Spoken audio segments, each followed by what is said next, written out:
కథా కాలక్షేపం నుంచి మీకు మరో మంచి కథనాన్ని అందిస్తున్నాం. ఒక తల్లి ప్రతిస్పందన.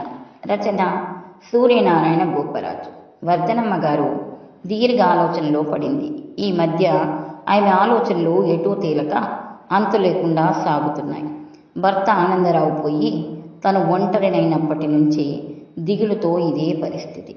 భర్త ఉండగా ఆయన నీడలో ఒంటిళ్ళు చక్కబెట్టుకుంటూ ఆమె జీవితం ఎంతో ధీమాగా ప్రశాంతంగా సాగిపోయేది. వారి సరిగమల సంసారం జీవితంలో భార్యాభర్తలిద్దరూ ఒక్కగానొక్క కొడుకు శ్రీనాథును అల్లారు ముద్దుగా పెంచడం, వృద్ధిలోకి తీసుకురావడంలో సమిష్టిగా వారి వారి బాధ్యతలు నెరవేరుస్తూ మంచి ఉద్యోగంలో స్థిరపడే వరకు ఏ లోటు రాకుండానే సాగారు. ఆ పైన ఈడు జోడైన సంబంధం చూసి నీరజాతో పెళ్లి కూడా చేశారు.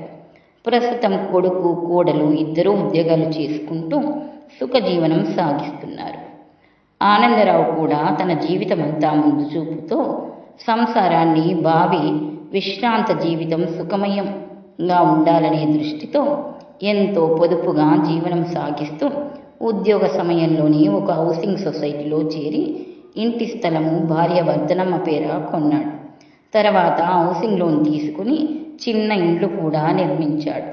అటుపైన వీలు చూసుకొని ఖాళీ స్థలం వైపుగా వీలుగా ఇంటిని విస్తరించాడు. తను రిటైర్ అయ్యే సమయానికి ఆ లొకాలిటీ అభివృద్ధి చెందడంతో తనకు వచ్చిన రిటైర్మెంట్ సొమ్ముతో పైన అంతస్తు వేసి ఇంటిని భవంతిగా తీర్చిదిద్దాడు. ప్రస్తుతం క్రింద భాగాన ఇంటివారుండగా పైన అద్దె రూపేణ కూడా గిట్టుబాటుగానే ముడుతుంది నెల నెల వారికి. పై వాటాను ఆనందరావు గారు తన కొడుకు వరసయ్యే దూరపు బంధువు లాయర్ వామన్రావుకి అద్దెకిచ్చారు. కాస్త మాటకు మంచికి సహాయంగా ఉంటాడని.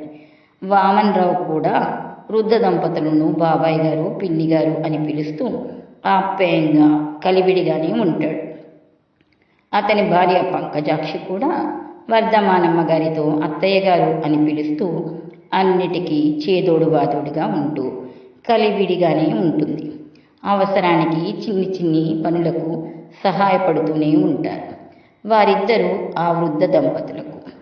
ఆనందరావు గారు తరచూ మనకేం దిగులు లేదు, మన జీవితాలు చివరి వరకు ఏ లోటు రాదు, సొంత ఇంట్లో ఉంటూ వచ్చే అద్దె ఆదాయం పెన్షన్తో తృప్తిగా ఎవరి మీద ఆధారపడకుండా గడిపేయగలం అంటూ భరోసా చెప్పేవాడు భార్యకు.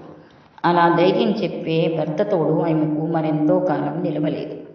కోవిడ్ మహమ్మారి జంటను విడదీసి ఆమెను ఒంటరిని చేసింది. ఇన్నాళ్ల